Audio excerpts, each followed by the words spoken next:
வணக்கம் மக்களே, welcome to our channel. நம்ம சேனலில் ஒரு சின்ன கிவ்வே மாதிரி வச்சுருக்கோம். அதாவது என்னென்னா, இந்த வீடியோவோட முடிவில் ஒரு கேள்வி கேட்பேன். அந்த கேள்விக்கான சரியான பதில் இந்த வீடியோவில் இங்கே ஃபுல்லாக பார்த்தீங்கன்னா அதற்கான பதில் இருக்கும். அந்த பதிலை யார் முதல்ல கமெண்ட் பண்ணுறாங்களோ அவங்களுக்கு ஒரு சின்ன கிவ்வே மாதிரி கொடுக்கலான்னு இருக்கிறேன். நீங்கள் ஆன்சரை கமெண்ட் பண்ணும்போது உங்கள் நம்பரையும் சேர்த்து கமெண்ட் பண்ணுங்கள். அப்போ தான் நான் கிவ்வே கொடுக்குறதுக்கு ஈஸியாக இருக்கும். யார் ஃபஸ்ட்டு கமெண்ட் பண்ணுறாங்கன்னு பார்ப்போம். இந்த காட்சியை பார்த்தீங்கல்ல, இப்போ வீடியோ ஆரம்பிக்கிறதுக்கு முன்னாடி, அது எங்கேயும் இல்லைங்க, பிரேசிலில். இப்போது ஒவ்வொரு கண்ட்ரியாக மழை வெள்ளத்தில் ஒவ்வொரு மக்களையும் அழிச்சிட்டு வருது. ஒவ்வொரு நாட்டிலையும் இந்த மாதிரி அழிவு ஏற்பட்டுட்டு வருது. இதுக்கு முன்னாடி துபாயில் பார்த்தோம், ஒரு பெரு வெள்ளத்தை பார்த்தோம். அதாவது இப்போ அடி வாங்கினவனுக்கு மறுபடியும் அடி விழுந்துச்சுன்னா அந்த அடி பெருசாக தெரியாது. ஆனால் அடியே வாங்காதவங்களுக்கு அடி சின்ன அடியாக விழுந்தாலும் அது பெரிய அளவுக்கு தெரியும். நான் என்ன சொல்ல வரேங்கிறது உங்களுக்கு புரியும். இப்போ சென்னை மாதிரி இடங்களில் வருஷம் நம்மளுக்கு வெள்ளம் அடிக்கடி வருதுனால அது நம்மளுக்கு பழகி போயிடும் ஒன்று. ஏன்னா இந்த டிசம்பர் ஆனால் கண்டிப்பாக வெள்ளம் வரும் அப்படின்னு நம்ம எதிர்பார்த்துருப்போம். அதற்கு நம்ம தயாராக இருப்போம். ஆனால் துபாய் மக்கள் அப்படி கிடையாது. அங்கே மழையே பார்த்துராத மக்கள் பெரு வெள்ளத்தை பார்க்கும்போது ரொம்பவே பாதிக்கப்படுவாங்க. ஸோ அந்த மாதிரி தான் ஒரு மழையை பார்த்தோம். அதே மாதிரி தான் இப்போ எங்கே மழை பெஞ்சு மக்களை அழிச்சிட்டு வருதுன்னா நம்ம பிரேசிலில் கிட்டத்தட்ட 7 நாளில் 75 பேர் செத்து போயிருக்காங்களாங்க. 7 நாளில் 75 பேர் இறந்து போயிருக்காங்க இந்த வெள்ளத்தினால். அந்த காட்சியை பார்த்தீங்கன்னா எந்த அளவுக்கு வெள்ளம் இருக்குது அப்படின்ட்டு. பல இடங்களில் காரு, பஸ்ஸு, ஏன் இந்த பாலம் இருக்குல்ல, பாலமே மூழ்கடிக்கப்பட்டுங்க. இப்போ சென்னையில் 2015 வருஷம் பார்த்துருப்போம். அந்தளவுக்கு மூழ்கடிச்சு போச்சு தண்ணி. அதே அளவுக்குள்ள மூழ்கடிச்சு தண்ணி போய்கிட்டு இருக்குங்க.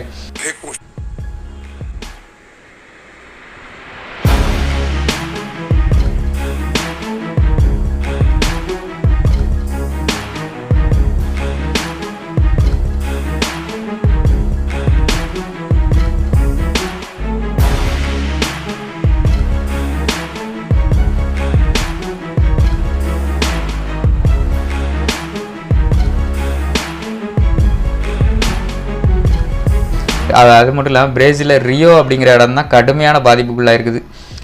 இது வரைக்கும் மொத்தம் கிட்டத்தட்ட 160 பேர்கிட்ட மாயமாயிருக்காங்களாம். அதாவது காணாமல் போயிருக்காங்க இந்த வெள்ளத்தில். 160க்கும் மேற்பட்டவங்க காயப்பட்டிருக்கிறாங்களாம் அந்த வெள்ளத்தினால. இந்த வெள்ளத்தினால வீடுகளை மட்டும் காலி பண்ணவங்களோட எண்ணிக்கை எவ்வளோன்னா கிட்டத்தட்ட 90,000க்கும் மேற்பட்டவங்க வீடுகளை காலி பண்ணிட்டு போயிருக்கிறாங்க. அந்த காலி பண்ண போனவங்கள ஸ்கூலு, இந்த மால்ஸு, அது மாதிரி அரங்கம், அடுக்குமாடி குடியிருப்பு இங்கெல்லாம் தங்க வைக்கப்பட்டிருக்கவங்களோட எண்ணிக்கை எவ்வளோன்னா கிட்டத்தட்ட 16,000 பேர் தான். ஆனால் வீட்டை விட்டு காலி பண்ணி போனவங்க 96,000 பேர். ஸோ மீதி பேரோட நிலைமை என்ன அப்படிங்கிறது கேள்விக்குறியான விஷயமாக தான் இருக்குது. அந்தளவுக்கு வெள்ளம் தாக்கி இருக்குது. ஸோ ஏரி, குளம் எல்லாமே ஃபுல்லாக நிறைஞ்சு போய் ஓடுதான் வெள்ளம். அந்தளவுக்கு வெள்ளம் இருக்குது. நீங்கள் இந்த காட்சிகளை பார்த்தீங்கன்னா தெரியும். ரொம்பவே சென்னை வெள்ளத்தை விட பல மடங்கு அதிகமான வெள்ளமாக இருக்குது இந்த பிரேசில் நாட்டில் பெஞ்ச மழை. அதே மாதிரி இங்கே சென்னையில் எப்படி போட்டில் தப்பிச்சு போவாங்க, அதே மாதிரி பிரேசிலில் போட்டில், அதே மாதிரி அங்கே ஸ்பீட் போட் வச்சுருக்காங்க, அதில் தப்பிச்சு போகிறாங்க. அப்படி தப்பிச்சு போன ஒரு படகு கவிழ்ந்து விபத்தாகுதுங்க. கிட்டத்தட்ட 20-30 பேர் இருந்திருப்பாங்க. அந்த படகு வெள்ளத்தில் போகும்போது அந்த படகு கவிழ்ந்து விபத்தில் அதில் இறந்து போகிறாங்க. இந்த மாதிரி சாவு ஏற்படுது. அது மட்டும் இல்லாமல் மழையால் பல இடங்களில் நிலச்சரிவு ஏற்பட்டு அதனால உயிரிழப்புகள் ஏற்படுது.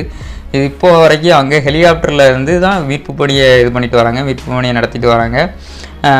ஸோ அந்தளவுக்கு மழை வெள்ளம் பயங்கர கொடூரமாக இருக்குது இந்த நாட்டில். இந்த மாதிரி கிளைமேட் சேஞ்ச், அதாவது சடன் கிளைமேட் சேஞ்ச், சடனாக பயங்கரமாக வெயில் அடிக்கும், சடனாக பயங்கரமாக மழை அடிக்கும். இதுக்கெல்லாம் காரணம் யாருன்னு கேட்டிங்கன்னா வேறு யார், நம்ம தான் இந்த மாதிரி கிளைமேட் சேஞ்சுக்கும் இந்த மாதிரி வெதர் கண்டிஷனுக்கும் நம்ம தான் காரணமாக இருக்கும். ஸோ நம்ம மாறினா தான் இந்த நம்ம அழிவை நம்மளாலே தடுக்க முடியும். நம்ம மாறாத வரைக்கும் இந்த அழிவை யாராலையும் தடுக்க முடியாதுங்க. ஸோ தயவு செஞ்சு நம்ம இந்த சுற்றுப்புறத்தை க்ளீனாக வச்சுருப்போம், நிறைய மரம் வளர்ப்போம், நிறைய இயற்கைக்கு பாதிப்பு உண்டாகாத வாழ்க்கையை நம்ம வாழ்ந்தால் தான் இந்த மாதிரி வெள்ளம், மழை வெள்ளம், இப்போ கடுமையான வெயிலில் நம்ம ஊரில் இந்த மாதிரி வெயிலை இதுக்கு முன்னாடி பார்த்துருப்போமான்னு தெரியாது. அந்த மாதிரி வெயில் அடிக்குது. ஏன்னா வெளியே கொஞ்ச நேரம், ஒரு அரை மணி நேரம் வெளியே போயிட்டு வர முடிய மாட்டேங்குது. கிட்டத்தட்ட அந்தளவுக்கு வெயிலாக இருக்குது. இந்த வெயில்னால் உயிரிழப்புகள் ஏற்படுது அப்படிங்கிற நியூஸ் வருது. இப்போ முந்திலாம் அந்த மாதிரி நியூஸ் வரவே வராது. வெயில்னால் இறந்து போகிறாங்க அப்படிங்கிற நியூஸ் வரவே வராது.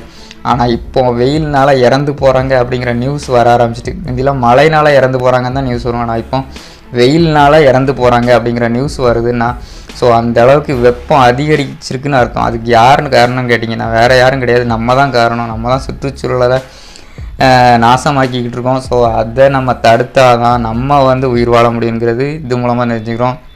ஸோ அவ்வளோதான் இந்த வீடியோ மக்களே.